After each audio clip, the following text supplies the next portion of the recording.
Mr. Ambassador, 3 years ago, Mr. Putin made the case for what he called a special military operation in Ukraine based on a threat from NATO. Can Russia see that both Israel and the United States might have similar cause for defensive action when they're faced by such a threat from Iran?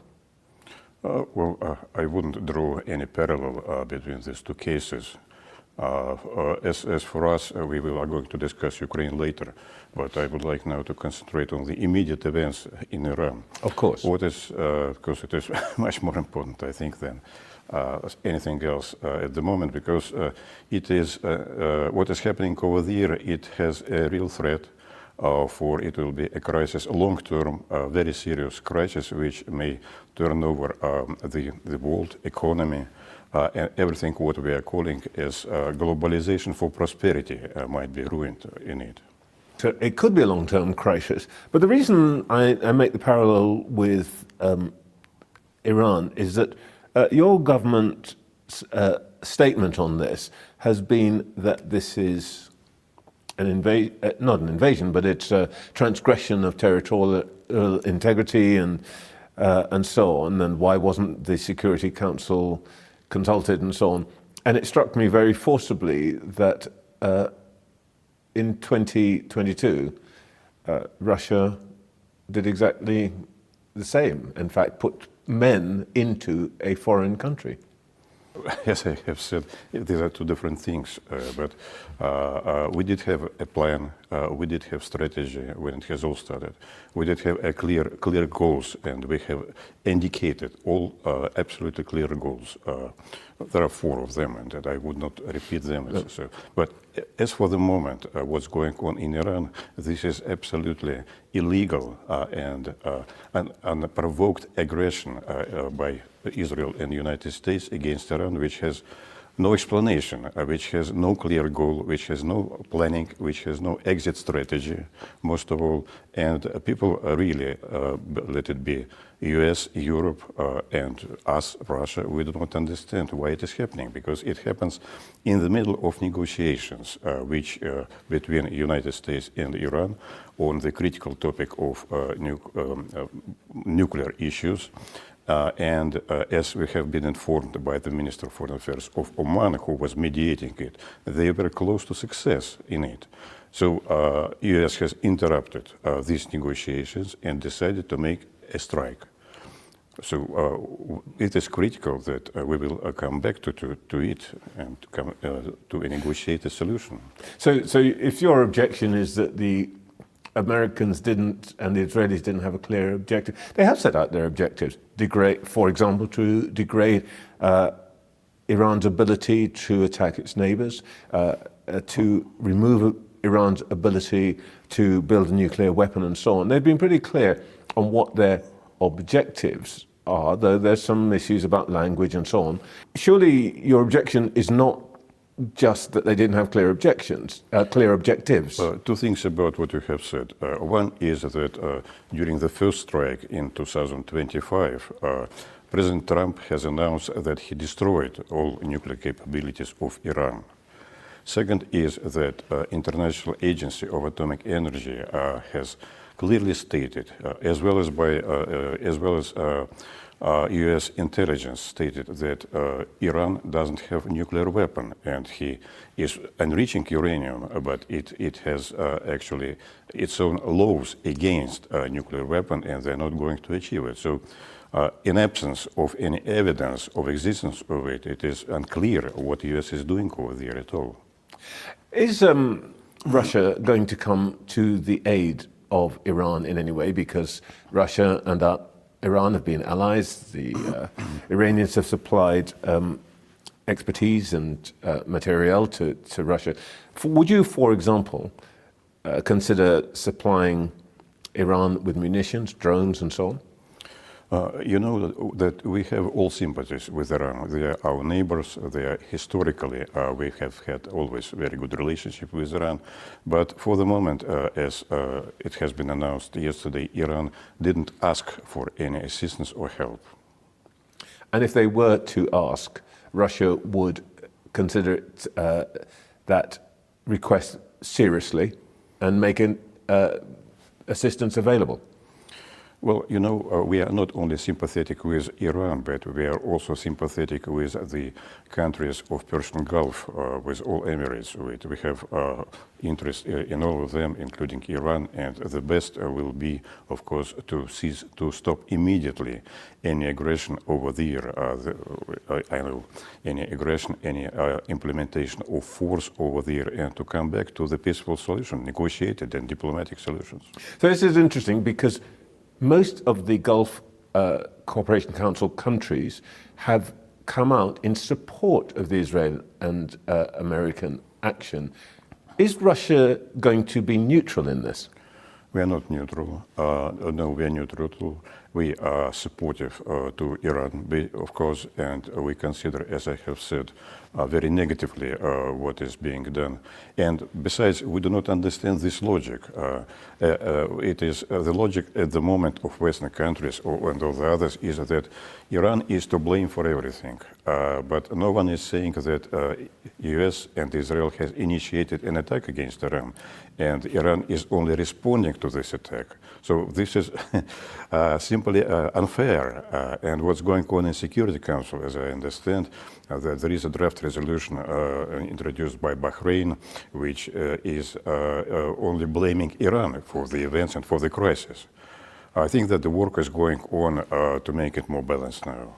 If I were an ally of Russia in various ways, I would expect Russia to be coming to my aid physically and materially.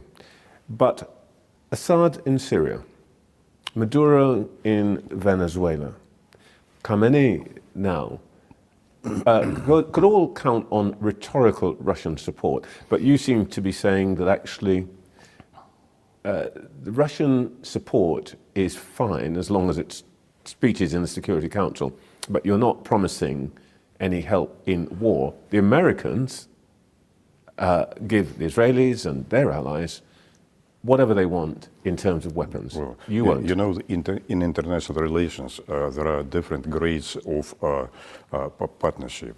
What we do have with Iran, this is strategic partnership.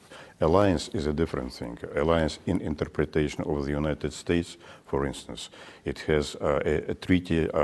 They have special alliance partnership and alliances with several countries, which includes also military assistance. South Korea, for instance, Republic of Korea, Japan, and the others. We do not have such a treaties, neither with Venezuela or you named Iran or what else, Syria. We are cooperating with them. We have a lot of relationship with them, but as for special treaty on defense assistance or military assistance, it's a different thing. All right, well, what should I think if I were a member of the Cuban government with which the Soviet Union had an agreement, and I believe Russia does have an agreement, if the Americans decided, and there's some sign here that Donald Trump wants to regard Cuba to some extent as part of Russia's sphere of influence, should the Cubans now start to feel nervous that if that happens, they won't be able to look to Russia for genuine material support? It's a very hypothetical question, which is good one. Well, Mr. Trump doesn't think it's hypothetical. You're trying to provoke me. Are we going to send troops? I don't think so. Although it's a hypothetical possibility, I guess that we will do everything by all means to settle down crisis. We will talk to everybody. We will talk to Security Council. In Security Council, we will make all but peaceful means. We are not Americans. We do not want to to change the legal situation by force. Americans are now trying to substitute international law by the force of hegemon, I will say, or something like that. So this is not our style. Well, okay, well, let's talk about your style. Ukraine. How many Russian soldiers have died in the war with Ukraine? Well, I have been asked many times to answer this question. I refuse to do it. There are calculations by serious experts. I know these calculations, but I'm not going to reveal it to you. Can you give me an order of magnitude? Is it tens of thousands? Is it hundreds of thousands? Is it a million? Forgive me, yes, as I have said, it is only official figures may be revealed by the General Staff of the Ministry of Defense, so they are not revealed by both parties. What has been said by Ukrainians, it is nothing. What has been said by your defense minister or some researchers, so-called researchers, they are figures taken from the ceiling, nothing else. The Center for Strategic and International Studies, you may or may not believe their figure, but they put it at around 325,000. Okay, whatever it is. You are a senior Russian official. Your colleagues have to tell Russian mothers that their sons or daughters have died in this conflict. What are you saying to those people about why? To whom?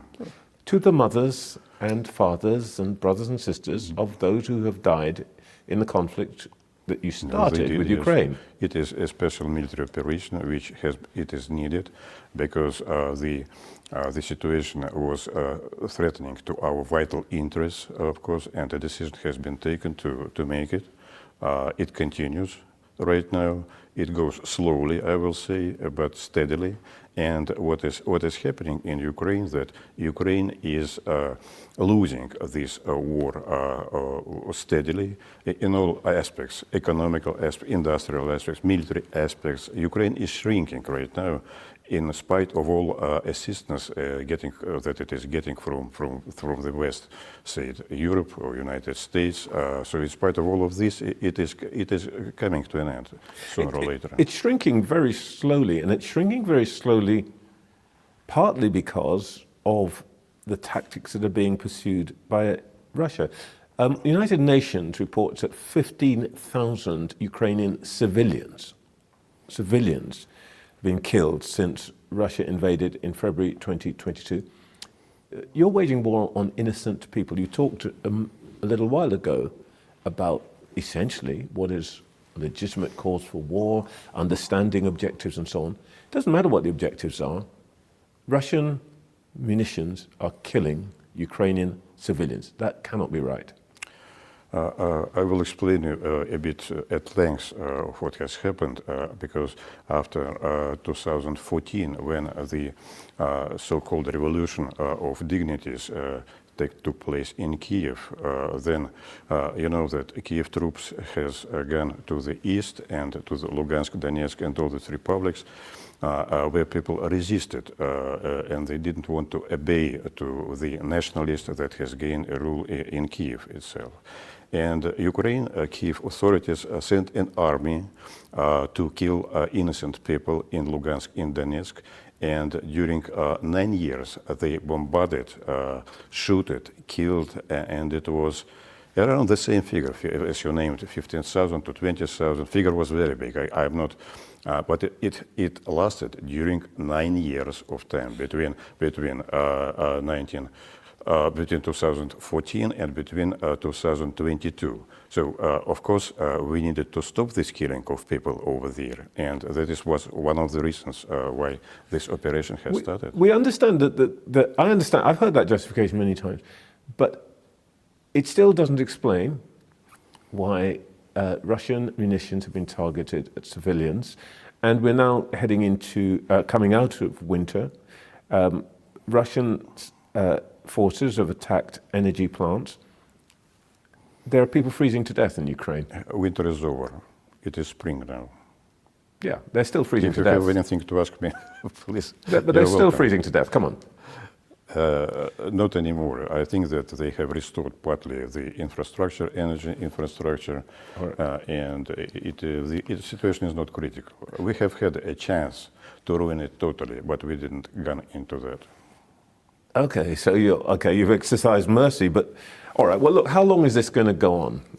My hope that it will end as soon as possible. Everybody hopes for it, but for it, we need to achieve the goals, and we need to achieve. Actually, what we need to achieve is it has been agreed with President Trump in Anchorage, in Alaska, some months ago. We did have a good framework of agreement over this.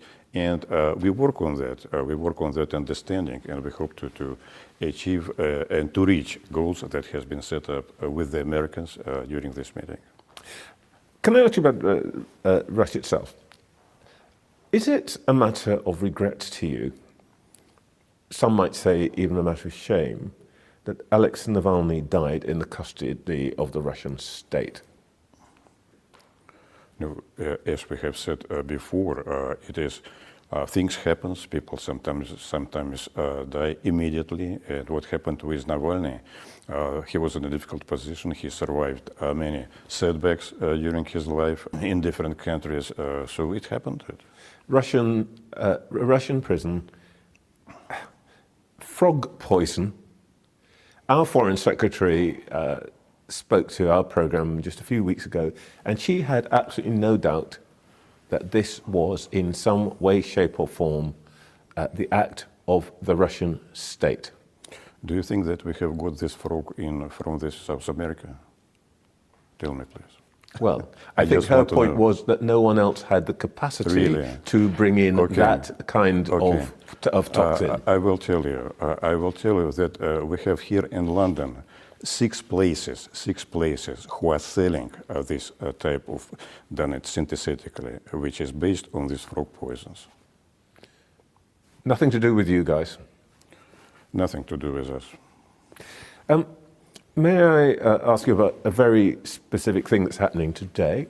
The Paralympic authorities, sport authorities, have admitted Belarus and Russia to the games that are going on now.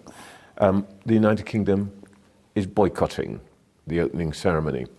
What is your response to that?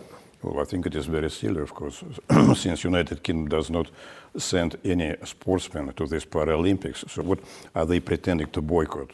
They have sent one official from the government, as I understand. But anyway, sport and politics, these are two different things, which has many times been said by the Olympic Committee, by the way.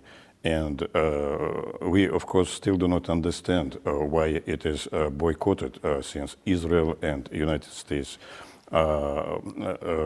Paralympics are participating. Perhaps they would like to boycott as well them. So you're equating the United States and Israel with Russia?